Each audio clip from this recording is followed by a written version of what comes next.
ಜಿಲ್ಲೆಯಲ್ಲೇನೆ ಸಾಗರ ತಾಲೂಕು ವಿಧಾನಸಭಾ ಕ್ಷೇತ್ರ. ಮೊದಲನೇದಾಗಿ ನಮಗೆ ವಹಿಸಿರ್ತಕ್ಕಂಥ ಕಾರ್ಯನ ಗಣಕೀಕರಣ ಕಾರ್ಯನ ನಿಮ್ಮೆಲ್ಲರ ಸಹಕಾರದಿಂದ ಯಶಸ್ವಿಯಾಗಿ ಪೂರ್ಣಗೊಳಿಸಿದ್ದೀವಿ ಇಲ್ಲಿ ತನಕ. ಅದಕ್ಕೆ ನಮ್ಮ BLOಗಳ ಪರಿಶ್ರಮ ಜೊತೆಗೆ ನಮ್ಮ ಬೂತ್ ಲೆವೆಲ್ ಏಜೆಂಟ್ಸ್ಗಳ ಸಹಕಾರ ಅತ್ಯಮೂಲ್ಯವಾಗಿತ್ತು. ಜೊತೆಗೆ ಅಧಿಕಾರಿಗಳು ಕೂಡ ಮತ್ತೆ ನಮ್ಮ ಎಲೆಕ್ಷನ್ ಶಾಖೆಯ ಸಿಬ್ಬಂದಿಗಳು ಕೂಡ ಅವಿರತವಾದಂಥ ಪರಿಶ್ರಮನ ಮಾಡಿ ಇವಾಗ ನಾವು ಜಿಲ್ಲೆಯಲ್ಲೇ ಫಸ್ಟ್ ನಾವು ಮುಗಿಸಿದೀವಿ ಈ ಕೆಲಸ. ಒಂದು ಎರಡನೇದಾಗಿ ನೋಡೋದಾದ್ರೆ, ಈಗ ನಿಮ್ಗೆಲ್ರಿಗೂ ಗೊತ್ತಿರೋ ಹಾಗೆ ಈಗ BLO ಅವರು ಡೇ ಒನ್ನಿಂದ ಇವತ್ತೆಷ್ಟು ತಾರೀಕು 28 ಅಂದ್ರೆ ಆಲ್ಮೋಸ್ಟ್ 1 ಮಂತ್ ಆಯ್ತು ನಾವು ಸ್ಟಾರ್ಟ್ ಮಾಡಿ, ಹೌದಲ್ವಾ? ಆಲ್ಮೋಸ್ಟ್ 1 ಮಂತ್ ಆಯ್ತು. ಈ 1 ಮಂತ್ ಅಲ್ಲಿ ನಾವು BLO ಅವರಾಗಿರ್ಬೋದು, BLA ಅವರಾಗಿರ್ಬೋದು, ಅಥವಾ ನಮ್ಮ ಕಚೇರಿನಿಂದ ಆಗಿರ್ಬೋದು, ನಮ್ಮ BLO ಮೇಲುಸ್ತುವಾರಿಗಳಾಗಿರ್ಬೋದು, ಎಲ್ಲರೂ ಸೇರಿ ಕೂಡ ನಾವು ಡಿಸ್ಟ್ರಿಬ್ಯೂಷನ್ ಮಾಡಬೇಕು ಅಂತ ಹೋದಾಗ ಡಿಸ್ಟ್ರಿಬ್ಯೂಷನ್ ಮಾಡಿದೀವಿ. ಬಟ್ ಕೆಲವರು ಇನ್ನೂ ಕೂಡ ಸಿಕ್ಕಿಲ್ಲ ನಾವು, ಹೌದಲ್ವಾ? ಅಂಥವ್ರದ್ದು ಏನಾಗುತ್ತೆ ಅಂದ್ರೆ, ಈಗ ನಾವು ಕರಡು ಮತದಾರ ಪಟ್ಟಿಯಲ್ಲಿ ಅವ್ರ ಹೆಸರನ್ನ ಬಿಟ್ಟು ಜೊತೆಗೆ ಮುಂದುವರೆದಂತೆ ಯಾರು ಇಲ್ಲಿ ತನಕನೂ ಕೂಡ ಡಿಜಿಟೈಸೇಷನ್ ಮಾಡಿ ಕೊಟ್ಟಿಲ್ಲ, ಅವ್ರ ಹತ್ರನೇ ಫಾರ್ಮ್ ಇಟ್ಕೊಂಡು ಕೂತಿದ್ದಾರೆ. ಅವ್ರಿಗೆ ಇನ್ನು 8ನೇ ತಾರೀಕಿನ ತನಕ ಟೈಮ್ ಇದೆ. ಅವ್ರು ಬರ್ಬೋದು, ಎನಿ ಡೇ ಬಂದು ಅವರು ತಮ್ಮ ಒಂದು ಎನ್ಯುಮರೇಷನ್ ಫಾರ್ಮ್ ನ ಕೊಟ್ಟು ಅದನ್ನ ಗಣಕೀಕರಣ ಮಾಡಿಸ್ಕೊಳ್ಳಿಕ್ಕೆ ಅವಕಾಶ ಇರ್ತದೆ. ಅಂತವ್ರ ಹೆಸರು ಮತ್ತೆ ನಮಗೆ ಕರಡು ಮತದಾರ ಪಟ್ಟಿಯಲ್ಲಿ ಬರುತ್ತೆ. ಈ ವಿಚಾರವಾಗಿ ಯಾವುದೇ ಗೊಂದಲ ಇಲ್ಲ ಅಂತ ಭಾವಿಸ್ತೀವಿ. ಈಗ ನಾವು 90.51% ನಮ್ಮ ಸಾಗರ ವಿಧಾನಸಭಾ ಕ್ಷೇತ್ರ ವ್ಯಾಪ್ತಿನಲ್ಲಿ ಸುಮಾರು 271 ಮತಗಟ್ಟೆಗಳಿದ್ದಾವೆ. ಆ 271 ಮತಗಟ್ಟೆಗಳಲ್ಲಿ ನಮಗೆ 2,09,520 ಮತದಾರರಿದ್ದಾರೆ.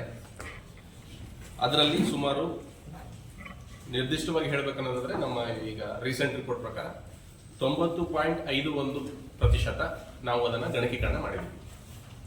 ಅದನ್ನು ಉಳಿದಂತೆ ಏನಿದಾವೆ ನಾವು ASDD ಅಂದ್ರೆ absent, shifted, death and duplicates ಅಂತ ಮಾರ್ಕ್ ಮಾಡಿದ್ದೀವಿ. ನಮಗೆ ಚುನಾವಣಾ ಆಯೋಗದಿಂದ, ಕೇಂದ್ರ ಚುನಾವಣಾ ಆಯೋಗ ಮತ್ತೆ ನಮ್ಮ ರಾಜ್ಯ ಚುನಾವಣಾ ಆಯೋಗ ಅವರಿಂದ ನಮಗೆ ನಿರ್ದೇಶನ ಇತ್ತು, ಮತ್ತೆ ತಂತ್ರಾಂಶದಲ್ಲೇ ಅವಕಾಶ ಇದ್ದು ASDD ಮಾರ್ಕ್ ಮಾಡಲಿಕ್ಕೆ. ಆ ಥರ ಎಷ್ಟು ಮಾರ್ಕ್ ಮಾಡಿದ್ದಾರೆ ಅಂತ ನೋಡೋದಾದ್ರೆ, ನಮ್ಮ ಇದರಲ್ಲಿ ಸುಮಾರು 19,126 ನಮ್ಮ ವಿಧಾನಸಭಾ ಕ್ಷೇತ್ರದ ವ್ಯಾಪ್ತಿನಲ್ಲಿ 19,126. ಅದರಲ್ಲಿ ನಿಮಗೆ 6,212 ಜನ ಡೆತ್ ಅಂತ ಮರಣ ಹೊಂದಿದ್ದಾರೆ ಅಂತ, 4,078 ಇಲ್ಲಿ ತನಕನೂ ಕೂಡ ನಮಗೆ ಟ್ರೇಸ್ ಮಾಡ್ಲಿಕ್ಕಾಗಿಲ್ಲ, ಮತ್ತೆ ಅವರು ಆಬ್ಸೆಂಟ್ ಇದ್ದಾರೆ ಅಂತ. ಮತ್ತೆ ಪರ್ಮನೆಂಟ್ ಆಗಿ ಶಿಫ್ಟ್ ಆದವರು ಎಷ್ಟು ಜನ ಇದ್ದಾರೆ? 7,586. ನಿಮ್ಗೆ ಇದೆಲ್ಲ ಅಂಕಿಅಂಶಗಳನ್ನು ಕೂಡ ಮಾಧ್ಯಮ ಮಿತ್ರರಿಗೆ ನಾವು ಕೊಡ್ತೀವಿ, ಮತ್ತೆ ರಾಜಕೀಯ ಪಕ್ಷದವ್ರಿಗೂ ಕೂಡ ಕೊಡ್ತೀವಿ. ಆಲ್ರೆಡಿ ಎನ್ರೋಲ್ಡ್, ಈಗ ಆಲ್ರೆಡಿ ಅವರು ಇನ್ನೊಂದು ಬೇರೆ ಕಡೆ ಅವರ ಹೆಸರು ಮತದಾರ ಪಟ್ಟಿಯಲ್ಲಿ ಸೇರ್ಪಡೆ ಆಗಿದೆ, ಆದ್ರಿಂದ ಇಲ್ಲಿ ಅವರು ತಗೊಳ್ಳಿಕ್ಕೆ ಇಚ್ಛಿಸಿಲ್ಲ ಅಂತ ಹೇಳಿ ಅದನ್ನ ನಾವು ಇಲ್ಲಿ ಆಲ್ರೆಡಿ ಎನ್ರೋಲ್ಡ್ ಅಂತ ಮಾರ್ಕ್ ಮಾಡಿದ್ದೀವಿ. ಮತ್ತೆ ಅದರ್ಸ್ ಇವೆಲ್ಲಾನು ಬಿಟ್ಟು ಹೊಸದಾಗಿ ಬೇರೆ ಕಾರಣಗಳಿಂದ ಆಗಿರ್ತಕ್ಕಂಥದ್ದು ASDD ಎಷ್ಟು 51 ಇವೆಲ್ಲನೂ ಸೇರಿಸಿದ್ರೆ 19,126 ಇದೆ. ನಮ್ಮ ಮತದಾರರು ಇನ್ನೂ ಕೂಡ ಬರ್ತಾ ಇದ್ದಾರೆ, ನಮ್ಮ BLOಗಳನ್ನ ಅಪ್ರೋಚ್ ಮಾಡ್ತಾ ಇದ್ದಾರೆ. ದಿನೇ ಅವರು ಅಪ್ರೋಚ್ ಮಾಡ್ತಿದ್ದಾಗೇನೆ ನಮ್ಮ ASDD ಲಿಸ್ಟ್ ಏನಿದೆಯಲ್ಲ ಇದು ಕಡಿಮೆ ಆಗಿ ಅದು ಮತದಾರರ ಪಟ್ಟಿನ ಒಳಗಡೆ ಸೇರ್ಪಡುತ್ತೆ. ನಮಗೆ ಮಾಹಿತಿಯನ್ನು ಕೊಟ್ಟು ಅವ್ರನ್ನ ಗಣಕೀಕರಣ ಮಾಡಲಿಕ್ಕೆ ಸಹಕಾರ ನೀಡಬಹುದಾಗಿರುತ್ತೆ, ಅದನ್ನು ಕೂಡ ಹೇಳಿದ್ವಿ. ಅದನ್ನು ಮೀರಿ ಇನ್ನೊಂದು ಅಂಶ ನಾನು ತಮ್ಮ ಗಮನಕ್ಕೆ ತರಲಿಕ್ಕೆ ಏನ್ ಬಯಸ್ತೇನೆ ಅಂದ್ರೆ, ಇದು ಹೆಚ್ಚಿಗೆ ಮತದಾರರು ಇರ್ತಕ್ಕಂಥ ಮತಗಟ್ಟೆಗಳಿದ್ವು ನಮ್ಮ ಸಾಗರ ವಿಧಾನಸಭಾ ಕ್ಷೇತ್ರದಲ್ಲಿ. ಎಷ್ಟಿದ್ವು? 12 ಇದ್ದವು. 12 ಇದ್ವು. ಅದರ ಪಟ್ಟಿನೂ ಕೂಡ ನಿಮಗೆ ಪ್ರತ್ಯೇಕವಾಗಿ ನೀಡ್ತೇನೆ. ಆ 12 ಮತದಾರ ಕೇಂದ್ರಗಳನ್ನ ನಾವು ಅವಲೋಕಿಸಲಾಗಿ ಏನಾಗುತ್ತೆ, ಅದನ್ನ ನಾವು ಇನ್ನೊಂದು ಮತಗಟ್ಟೆಗೆ ನಾವು ಶೇರ್ ಮಾಡ್ಲಿಕ್ಕಾಗಲ್ಲ, ಹಂಚ್ಲಿಕ್ಕಾಗಲ್ಲ. ಆ ತರ ಇದೆ. ಉದಾಹರಣೆಗೆ ಇಲ್ಲಿ ನೋಡಿ, government high school north side Tyagarthi, ಅಲ್ಲಿ ನಮಗೆ ನಿಯರೆಸ್ಟ್ ಯಾವುದೇ ಮತಕ್ಷೇತ್ರಕ್ಕೂ ಮತಗಟ್ಟೆಗೆ ನಾವು ಹಂಚಕ್ ಹೋಗ್ತೀವಿ ಅಂದ್ರೂ ಕೂಡ ಅಲ್ಲೂ ಕೂಡ 1,500 ಕ್ರಾಸ್ ಆಗುತ್ತೆ. ಅಂತ ಟೈಮಲ್ಲಿ ನಾವೇನ್ ಮಾಡ್ತೀವಿ, ಅದೇ ಒಂದು ಶಾಲೆನಲ್ಲಿ, ಅದೇ ಒಂದು ಬೂತ್ ಅಲ್ಲಿ ಇನ್ನೊಂದು PS ನ ಓಪನ್ ಮಾಡ್ತಾರೆ, ಪೋಲಿಂಗ್ ಸ್ಟೇಷನ್ ಓಪನ್ ಮಾಡ್ತಾರೆ. ಆ ತರ ಎಷ್ಟು ಸುಮಾರು 12 ಇದಾವೆ. 12 ಹೊಸದಾಗಿ ನಾವು ಇದನ್ನ ಮಾಡ್ತಾ ಇದೀವಿ. ಅದನ್ನ ಬಿಟ್ಟು ಇನ್ನು 5 ಯಾವ್ದನ್ನ ನಮ್ಮಲ್ಲಿ 1,200ಕ್ಕಿಂತಲೂ ಹೆಚ್ಚಿಗೆ ಮತದಾರರನ್ನು ಹೊಂದಿರತಕ್ಕಂಥ ಮತಗಟ್ಟೆಗಳಿದ್ದಾವೆ.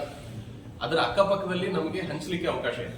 ಪಕ್ಕದ ಮತಗಟ್ಟೆ ನೋಡಿದ್ರೆ ನಮ್ಗೆ 600, 800 ಇರುತ್ತೆ. ಇನ್ನು ಒಂದು 300ರಿಂದ 400 ನಾವು ಆ ಮತಗಟ್ಟೆಗೆ ಹಂಚ್ಬೋದು. ಯಾಕಂದ್ರೆ ವಿನಾಕಾರಣ ನಾವು ಮತಗಟ್ಟೆಗಳನ್ನ ಜಾಸ್ತಿ ಮಾಡ್ಕೊಂಡು ಕೂತ್ಕೊಂಡ್ರು ಮ್ಯಾನ್ ಪವರ್ ಇಂದ ಹಿಡಿದುಕೊಂಡು ಪ್ರತಿಯೊಬ್ಬರಿಗೂ ಅನಾನುಕೂಲ ಆಗುತ್ತೆ ಅನ್ನೋ ಒಂದು ಹಿತದೃಷ್ಟಿಯಿಂದ ನಾವೇನ್ ಮಾಡಿದೀವಿ, ಈ ಒಂದು 5 ಇದಾವೆ. ಉದಾಹರಣೆಗೆ Shridhar Nagar government higher primary school number 2, ಅದರಲ್ಲಿ ನೋಡಿದ್ರೆ ನಮಗೆ ಜಾಸ್ತಿ ಇತ್ತು. ಅದನ್ನು ನಾವು ಅಲ್ಲೇ ಇನ್ನೊಂದು ರೂಮ್ ಮಾಡಿ ಪೋಲಿಂಗ್ ಸ್ಟೇಷನ್ ಅಲ್ಲಿ ಹಂಚಿದ್ವಿ. ಆ ಥರ ಸುಮಾರು ನಮ್ಮ ಶಿವಲಿಂಗಪ್ಪ ಹೈಸ್ಕೂಲ್ ಇರ್ಬೋದು, ಹೈಯರ್ ಪ್ರೈಮರಿ ಸ್ಕೂಲ್ ಜಮಗಾರ್ ಇರ್ಬೋದು, SN ನಗರ ಏಕೆ ಕಾಲನಿ ಸಮುದಾಯ ಭವನ ಅದು, ಮತ್ತೆ ಉರ್ದು ನಿಯರ್ ನೂರಾಣಿ ಮದ್ರಾಸ SN ನಗರ, ಇವೆಲ್ಲ ಇದನ್ನು ಕೂಡ ನಾವು ಮರುಹೊಂದಾಣಿಕೆ ಮಾಡಿ 1500ಗಿಂತಲೂ ಕಡಿಮೆ ನಮಗೆ ರ್ಯಾಷನಲೈಸೇಷನ್ ಆಫ್ ಪೋಲಿಂಗ್ ಸ್ಟೇಷನ್ಸ್ ಅಂತ ಹೇಳ್ತೀವಿ. ಅದನ್ನ ನಾವು ಮಾನ್ಯ ಚುನಾವಣಾ ಆಯೋಗದ ನಿರ್ದೇಶನದಂತೆ ಮಾಡಿದ್ದೀವಿ. ಈ 12 ವರ್ಷದ ಹೊಸ ಮತಗಟ್ಟೆಗಳು ಸ್ಟಾರ್ಟ್ ಆದರೆ ಈ ಒಂದು 5 ಏನಿದೆ ಮರು ಹೊಂದಾಣಿಕೆ ಮಾಡಿಕೊಂಡು 1500ಕ್ಕಿಂತಲೂ ಕಡಿಮೆ ಮತದಾರರು ಅಲ್ಲಿ ಬಂದು ಹಾಕಿ, ನಮ್ಗೇನು ಅಂದ್ರೆ ಈ ತರ ಮಾಡೋದ್ರಿಂದ ಏನಾಗುತ್ತೆ, ನಮಗೆ ವೋಟರ್ ಪಾರ್ಟಿಸಿಪೇಷನ್ ಜಾಸ್ತಿ ಆಗುತ್ತೆ. ದೆನ್ ಒಂದೇ ಮತಗಟ್ಟೆಗಳಲ್ಲಿ ಸುಮಾರು ಜನ ಬಂದು ನಿಂತ್ಕೊಂಡು ಕ್ಯೂ ಹತ್ತದ್ ತಪ್ಪುತ್ತೆ.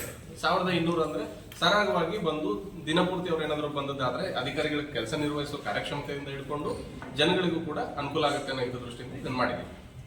ಇದನ್ನು ಹೊರತಾಗಿ ತಮ್ದೇನಾದ್ರು ಪ್ರಶ್ನೆಗಳಿತ್ತು ಅಥವಾ ಗೊಂದಲಗಳಿತ್ತು ಅಂತ ಕೇಳೋದು. ಕನ್ಫ್ಯೂಸ್ ಆಗ್ತಾರೆ, ಆಗ ಹೇಳಕ್ಕೆ ಹಾಗೆ ನಾವು ಕ್ಲಿಯರ್ ಆಗಿ ಎಲೆಕ್ಷನ್ ನಡೆಸೋದಕ್ಕಿಂತ ಮುಂಚೆ ನೀವು BLA ಅಂತ ಮಾಡ್ತೀರಿ, ನಾವು ಮಾರ್ಕೆಟ್ ಕಾಪಿ ಕೊಡ್ತೀವಿ, ಅದನ್ನ ಅಲ್ಲೇ ಕುತ್ಕೊಂಡು ಹಂಚ್ತೀವಿ. ಅದಕ್ಕೆ ನಾವು ಏನು ಗೊಂದಲ ಆಗಬಾರ್ದು ಏನು ಅನ್ನೋದಾದ್ರೆ ನಾವು ಅದನ್ನ ಈಗ ಒಂದು ಸ್ಕೂಲಿಗೆ ಹೋಗ್ತಿರ್ತಾರೆ, ಅವ್ರನ್ನ ಅಲ್ಲಿ ಬಿಟ್ಟು ಬೇರೆ ಸ್ಕೂಲಿಗೆ ಹಾಕ್ಬಿಟ್ಟಿವಿ ಅಂದ್ರೆ ಕಷ್ಟ ಆಗುತ್ತೆ. ಅದಕ್ಕೋಸ್ಕರ ನಾವೇನ್ ಮಾಡ್ತಾ ಇದೀವಿ, ಅಲ್ಲೇನೆ ನಾವು ಇನ್ನೊಂದು ಅದನ್ನ BLAಗಳ ಹಂತದಲ್ಲಿ ಅದನ್ನ ಮೀಟಿಂಗ್ ಮಾಡಿ ಆ ಸಭಾ ನಡವಳಿನ ನಾವು ಕೊಟ್ಟದ್ದೇ ಆದಲ್ಲಿ ನಾವು ಅದನ್ನು ಶಿಫಾರಸ್ ಮಾಡಿ ಹೌದು. 2002 ಅಥವಾ 1995-90 ಆ ಏರಿಯಾದಲ್ಲಿ ಮನೆಗಳೇ ಆಗಿರಲ್ಲ. ಅಲ್ಲೊಂದು ಮನೆ ಇರ್ತದೆ ಬಿಟ್ರೆ ಇನ್ನೊಂದು ಮನೆನೇ ಇರಲ್ಲ. ಈಗ ಅಲ್ಲಿ ಸಾವಿರಾರು ಮನೆಗಳಾಗಿರ್ತವೆ. ನಮ್ಮ ಸಾಗರ ಶಹರ ಪಟ್ಟಣ ಉದಾಹರಣೆ ಹೇಳ್ತಾ ಇದ್ದೀನಿ. ಅಥವಾ ಹಳ್ಳಿ ವ್ಯಾಪ್ತಿನಲ್ಲೂ ಕೂಡ ಒಂದು 10 ಮನೆಗಳಾಗಿರ್ತವೆ ಆ ಜಾಗದಲ್ಲಿ. ಆ 10 ಮನೆಗಳಾದಾಗ ಇವ್ರ ಪಕ್ಕದ ಮನೆ ಇದು ಅಂತ ಹೇಳಿ ಬರ್ಕೊಂಡು ಬಂದಿರ್ತಾರೆ.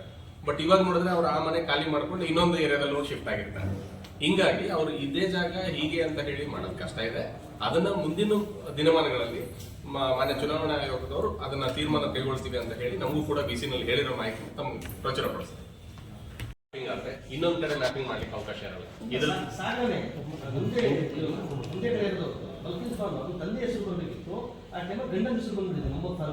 ನಾನು ಅದನ್ನೇ ಹೇಳ್ತೇನೆ. ಈಗ ವೀರೇಶ್ ಕುಮಾರ್ ನನ್ನ ಹೆಸರು, ನನ್ನ ತಾಯಿ ಹೆಸರು ಸುಮಂಗಲಮ್ಮ ಅವ್ರ ಜೊತೆಗೆ 2002ನೇ ಮತದಾರ ಪಟ್ಟಿ ಹೆಸರಲ್ಲಿ ಅವ್ರದ್ದು ನನ್ನ ತಾಯಿ ಜೊತೆ ನನ್ನ ಮ್ಯಾಪಿಂಗ್ ಆದ್ರೆ ಅದನ್ನ ರದ್ದು ಮಾಡಿ ಇಲ್ಲ ನಮ್ಮ ತಂದೆ ಜೊತೆ ಮ್ಯಾಪಿಂಗ್ ಮಾಡ್ತೀನಿ ಅಂದ್ರೆ ಮಾಡ್ಲಿಕ್ಕೆ ಬರಲ್ಲ. ಅದನ್ನ ಫಸ್ಟ್ ಅನ್ಮ್ಯಾಪ್ ಮಾಡ್ಬೇಕಾಗುತ್ತೆ. ಅನ್ಮ್ಯಾಪ್ ಮಾಡೋ ಪ್ರಕ್ರಿಯೆ ಅವ್ರು ನಮ್ಮ BLO ಅವರೇನೆ ಮಾಡಿದ್ರು ಅಂದ್ರೆ ಅವ್ರಿಗೆ ಮಾಹಿತಿ ಇದ್ರೆ ಮಾಡಿರ್ತಾರೆ. ಅನ್ಮ್ಯಾಪ್ ಮಾಡಿ ಮತ್ತೆ ಮ್ಯಾಪಿಂಗ್ ಮಾಡ್ಕೊಳ್ಳಿಕ್ಕೆ ಅವಕಾಶ ಇದೆ. ಒಂದ್ ವೇಳೆ ಇಲ್ಲ ಅದನ್ನ ನಾವು ಇದನ್ನ ಮಾಡಲ್ಲ ಅನ್ನೋದಾದ್ರೆ, ಅನ್ಮ್ಯಾಪಿಂಗ್ ಮಾಡ್ಕೊಳ್ಳಿಕ್ಕೆ ಅವ್ರಿಗೆ ಗೊತ್ತಾಗಿಲ್ಲ ಅನ್ನೋದಾದ್ರೆ ಅಥವಾ ತಾಂತ್ರಿಕ ಕಾರಣಗಳಿದ್ರೆ ಅದನ್ನ ನಮ್ಮ ಎಲೆಕ್ಷನ್ ಶಾಖೆಗೆ ಅವ್ರಿಗೆ ಬಂದು ಇದು ಮಾಡಿದ್ರೆ ನಾವು ಅದನ್ನೇನಿದೆ ಸರಿ ಮಾಡ್ತೀವಿ. AERO ಮತ್ತೆ ERO ಅವರು ಅದನ್ನ ವೆರಿಫೈ ಮಾಡಿ ಡ್ರಾಫ್ಟ್ ಪಬ್ಲಿಕೇಶನ್ ಮಾಡಿ 17/8 is the day that falls on Monday. ಸೋಮವಾರ ದಿವಸದಂದು ಅವತ್ತು ನಾವು ಕರಡು ಮತದಾರರ ಪಟ್ಟಿನ ನಾವು ಇದು ಮಾಡ್ತೀವಿ, ಪ್ರಚುರಪಡಿಸ್ತೀವಿ. ಅದಾದ ನಂತರ ನಿಮ್ಗೆ 17 1 ಮಂತ್ ಟೈಮ್ ಇರುತ್ತೆ. ಮತದಾರರ ಪಟ್ಟಿನಲ್ಲಿ ನಿಮ್ಮ ಹೆಸರಲ್ಲಿ ಏನಾದ್ರು ತಿದ್ದುಪಡಿ ಆಗ್ಬೇಕಾ ಅಥವಾ ನಿಮ್ಮ ಹೆಸರೇನಾದ್ರು ಬಿಟ್ಟು ಹೋಗುತ್ತೆ ಅನ್ನೋದಾದ್ರೆ ಅದನ್ನೇನು ಯಾವ ರೀತಿ ಸರಿಪಡಿಸ್ಕೋಬೇಕು, ಅದನ್ನ ಏನೇ ಇದ್ರು ನಿಮ್ ಕ್ಲೇಮ್ಸ್ ಅಂಡ್ ಅಬ್ಜೆಕ್ಷನ್ಸ್ ಪೀರಿಯಡ್ ಅಲ್ಲಿ ಇರುತ್ತೆ. ನಿಮಗೆ ಒಂದು ಕ್ಲೇಮ್ಸ್ ಅಂಡ್ ಅಬ್ಜೆಕ್ಷನ್ಸ್ ಬಂದಾದ್ಮೇಲೆ ಸುಮಾರು 2 ತಿಂಗಳ ಅವಧಿ ಇದೆ ನಮ್ಗೆ. 17/8 15/10 ಕ್ಲೇಮ್ಸ್ ಅಂಡ್ ಅಬ್ಜೆಕ್ಷನ್ಸ್.